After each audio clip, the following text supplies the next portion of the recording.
الفاظ تو وہ تاثیر رکھتے ہیں جو دکھی دلوں پر مرہم کا کام بھی کرتے ہیں اور سخی کا چین بھی چھین سکتے ہیں۔ ایسے الفاظ ہوتے ہیں جو انسان کو کئی دنوں تک دکھی کر سکتے ہیں، ان کے دلوں کو چیر کے رکھ سکتے ہیں، اور کہتے ہیں نا تلوار کا وار جو ہے وہ تو اس کی علاج ہو سکتا ہے، مگر زبان کا وار بعض اوقات ایسا زخم لگاتا ہے کہ پھر برسوں علاج نہیں ہوتا۔ تو بہت سوچ سمجھ کر بولنا چاہیے، اور یہاں یہ بھی سوچنا ہے کہ باقی اعضاء کے کوئی پہرے دار نہیں ہیں، زبان کے 32 پہرے دار ہیں۔ 32 دانتوں کے پیچھے زبان ہے، مگر جب یہ چلتی ہے تو 32 پہرے داروں کو چھوڑ کر بھی، ان کو توڑ کر بھی وہ کام کر جاتی ہے کہ بعض اوقات گھر ٹوٹ جاتے ہیں، خاندان برباد ہو جاتے ہیں۔ اور بڑا پیارا جملہ امیر علیہ سنت سے سنا کہ آپ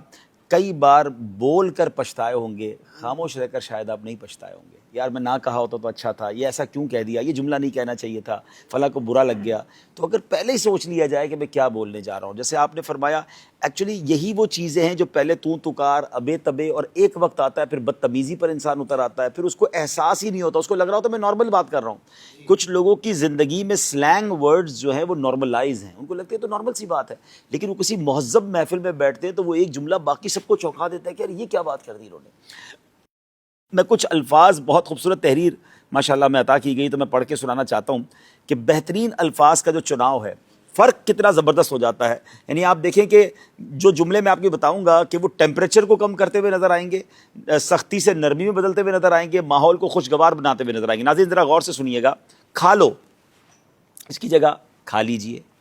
میرا فیصلہ یہ ہے اس کی جگہ میری رائے یہ ہے، میں یہ کہہ رہا تھا اس کی جگہ میں یہ عرض کر رہا تھا، مجھے تم سے کام ہے اس کی جگہ مجھے آپ سے کام ہے، آپ کو یا پھر آپ کو تھوڑی سی زحمت دینی ہے۔ اندھے اگر کوئی ہے بھی تو اس کو نابینا بھی تو کہا جا سکتا ہے نا، بوڑھے کی جگہ بزرگ کا لفظ استعمال کیا جا سکتا ہے، فلاں مر گیا اس کی جگہ فلاں کا انتقال ہو گیا، کیوں آئے ہو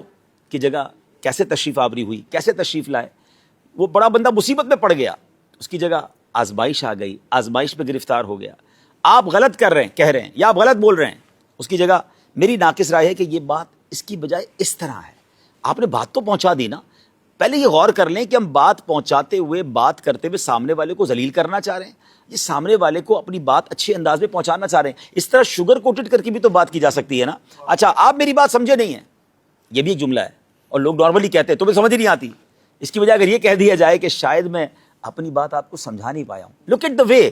ٹرانسفر آپ کی بات پوری ہو رہی ہے لیکن کتنے اچھے پیرائے پہ ہو رہی ہے۔ تو اللہ اکبر، اگر یہ آپ کرنا شروع کر دیں گے نا اور اس پہ غور کرتے جائیں، اور الحمدللہ آج کے دور میں ہم جب دعوت اسلامی کو دیکھتے ہیں، پھر خاص طور پہ امیر اہل سنت کا الفاظ کو چناؤ دیکھتے ہیں، تو شاید وہ تو کسی ڈکشنری میں بھی نہیں ملتے، وہ ایسے ایسے الفاظ ہیں اور اس کی ایسی ایسی مثالیں ہیں،